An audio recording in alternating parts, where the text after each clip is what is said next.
Hello जी guys, we are in Bhima Shankar और अभी यहाँ पे मौसम अचानक से चेंज हो गया है, क्लाउड्स आ गए हैं और अभी देखो भाई ट्रैक है लगभग 2-2.5 किलोमीटर का, तो हम लोग ट्रैक करते हुए चलते हैं और आगे जा कर के देखो अगर बस मिलती है तो बस से जाएंगे। बेसिकली जैसा मैंने बताया कि वहाँ पार्किंग है, पार्किंग के पास ही हम लोगों को बाइक खड़ी कर देनी होती है या कार जो भी आप लेकर आए हो। तो उसके बाद से ये ट्रैक है, इसी ट्रैक पे हम लोग पैरेलली चलेंगे।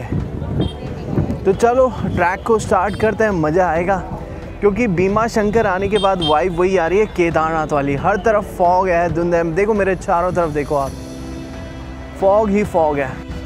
दोस्तों अगर मैं विजिबिलिटी की बात करूँ ना तो 5-7 मीटर की विजिबिलिटी है, इसके बाद कुछ नहीं दिखाई दे रहा है, फॉग ही फॉग हुआ पड़ा है हर तरफ। और ये वो रास्ता है जहाँ से हमने हमारा ट्रैक स्टार्ट किया।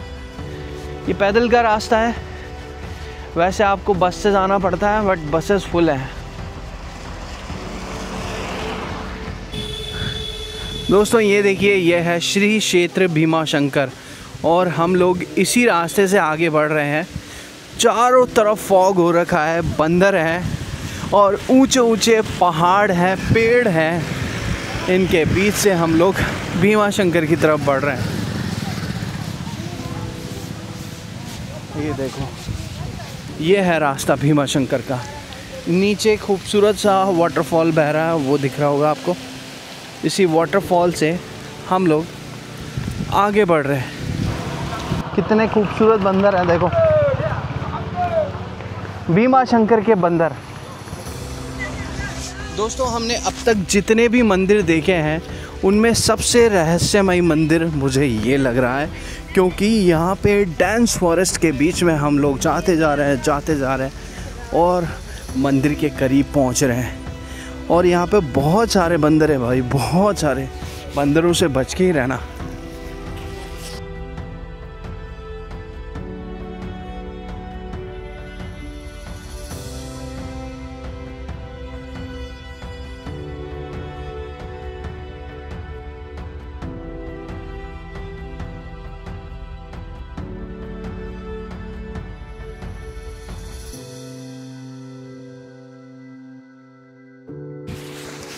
देखो जैसे जैसे हम लोग ट्रैक पे आगे बढ़ते जा रहे हैं ना, मैंने बताया डांस होता जा रहा है फॉरेस्ट, और यही इसी रास्ते से हम लोग भीमा शंकर पहुंच रहे हैं। रास्ते में बहुत सारे लोग हमें अभी तक मिले हैं जो कि ट्रैकिंग करते हुए जा रहे हैं, क्योंकि कारण यही था, पार्किंग में रोक दिया। ज़रा वो नज़ारा देखो पीछे ना इतना फॉग हो गया है कि विजिबिलिटी बिल्कुल न्यूनतम आ चुकी है। केदारनाथ में भी सेम नज़ारा हमने देखा था और अभी यहाँ पे भीमा शंकर, महाराष्ट्र में भी यही हाल है। दोस्तों ये भीमा शंकर का गेट है और यहाँ से लगभग 250 सीढ़ियाँ उतर के हमें भीमा शंकर मंदिर के लिए जाना होता है। तो चलो यहाँ से सीढ़ियाँ उतरते हैं और भीमा शंकर ज्योतिर्लिंग के दर्शन करते हैं।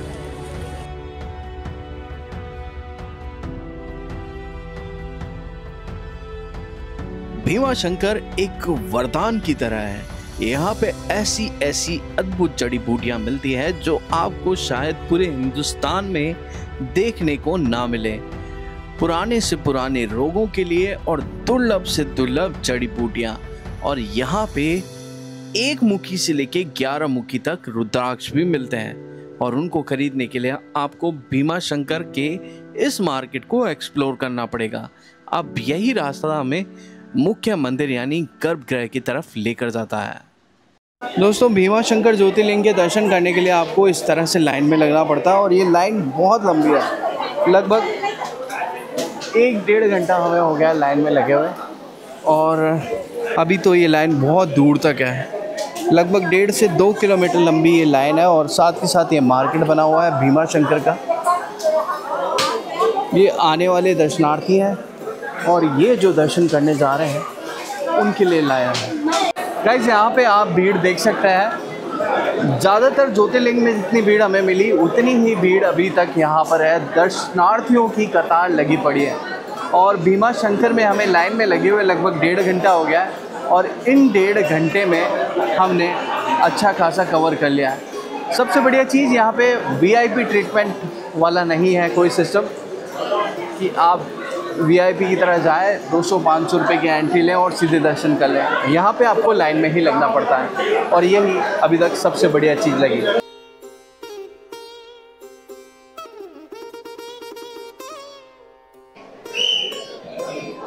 इसलिए कहते हैं कि भगवान सबको आश्रय देते हैं, चाहे वहाँ छत पे लटका बंदर हो या फर्श पे सोते हुए कुत्ते। और ये लाइन जाती है मंदिर के गर्भगृह के लिए। ये मंदिर के विशाल पिलर्स हैं, इन पिलर्स को आप देख सकते हैं और इन्हीं के साथ साथ ये लाइन लग रही है जो कि भीमा शंकर मंदिर के लिए जाती है। हम लोग बिल्कुल गर्भगृह के करीब हैं और जो सामने आप देख रहे हैं टीवी स्क्रीन पे वही भीमा शंकर है।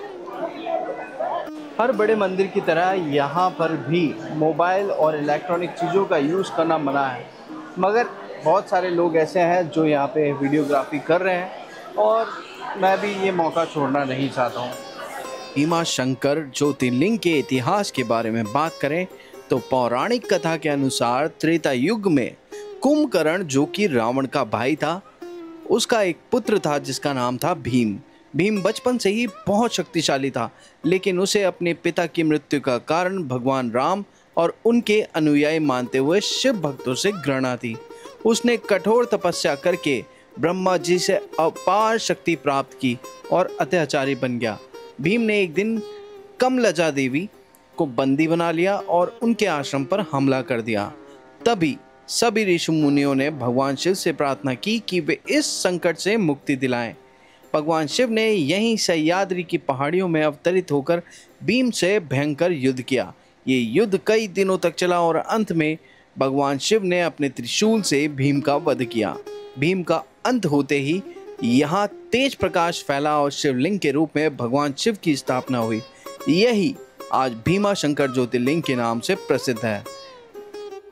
युद्ध के बाद भगवान शिव ने अपने धनुष से एक जलधारा निकाली जो आगे चलकर भीमा नदी के रूप में बहने लगी।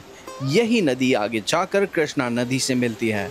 इस मंदिर का उल्लेख कई प्राचीन ग्रंथों में मिलता है, जैसे शिव पुराण और कथा साहित्य सागर में। मराठा काल में छत्रपति शिवाजी महाराज के शासन के दौरान इस मंदिर की देखभाल और पूजा की व्यवस्था के लिए विशेष आदेश जारी किए गए। अब इसी द्वार से हम मंदिर के बाहर निकलते हैं, जहाँ पे 1727 ईस्वी में बना हुआ ये घंटा आपको दिखाई देगा और बहुत विशाल ये घंटा है। इसको बजाने के लिए एक या दो आदमी भी कम पड़ सकते हैं। सामने ही विराजमान है भगवान शनिदेव, जो कि बहुत ही प्राचीन काले मार्बल की मूर्ति है। भीमा शंकर का मंदिर नागर शैली में बना है। काले पत्थरों पर बारीक नक्काशी, गुंबद और शिखर से टपकती ठंडी हवा हर कदम पर आपको आध्यात्मिक ऊर्जा का अनुभव करती है। यहाँ का स्वयंभू शिवलिंग छोटा है मगर बहुत सुंदर है, जिसे स्पर्श कर अभिषेक करना भक्तों के लिए सौभाग्य की बात माना जाता है। अभी हमने जस्ट दर्शन ही किए थे कि एक बार फिर से मूसलाधार बारिश चालू हो चुकी है और इतनी मूसलाधार है कि जाने में बहुत प्रॉब्लम आने वाली है। हमारे दर्शन बहुत अच्छे रहे भगवान के। भीमा शंकर सिर्फ दर्शनार्थियों के लिए नहीं बल्कि वन्य प्रेमियों के लिए भी बेहद आकर्षक जगह है। यहाँ पे बंदरों से लेकर के अन्य जीव आपको देखने को मिलते हैं। साथ ही मिलती हैं ऐसी दुर्लभ जड़ी बूटियाँ। मानसून में यहाँ आने पर आप मंत्रमुग्ध हो जाओगे, क्योंकि नज़ारा ही ऐसा होता है, हर तरफ मन को मोह लेने वाला। मंदिर दर्शन करने के बाद जैसे ही आप बाहर निकलते हैं तो आपको एक रहस्यमय सा हिस्सा दिखता है और इस क्षेत्र को कहा जाता है मोक्ष क्षेत्र या यूं कहें मोक्ष कुंड। यहाँ पे पास ही एक कुंड बना है जो कि भीमा नदी से जाकर मिलता है। दोस्तों हमने दर्शन कर लिया है, मगर अभी भी यहाँ पे देखोगे आप बहुत ज़्यादा भीड़ हो रखी है। लोग दर्शन करने के लिए आए हुए हैं और अब तो भीड़ खिसक ही नहीं रही है। देखो ज़रा कितनी लंबी भीड़ है ऊपर तक। दोस्तों वापस निकल चुके हैं हम लोग भीमा शंकर ज्योतिर्लिंग से और ये हमारा महाराष्ट्र का लास्ट ज्योतिर्लिंग था। अभी पता है टाइम क्या हो रहा है? अभी हो रहा है 3:30 और मुझे दूर दूर तक कहीं भी देख करके ऐसा नहीं लग रहा कि शाम के 3:30 हो रहे हैं, दोपहर के 3:30 हो रहे हैं। ऐसे लग रहा है जस्ट अभी सुबह हुई है। तो दोस्तों ये था भगवान शिव का भीमा शंकर ज्योतिर्लिंग, जो कि भगवान शिव के 12 ज्योतिर्लिंगों में से एक था।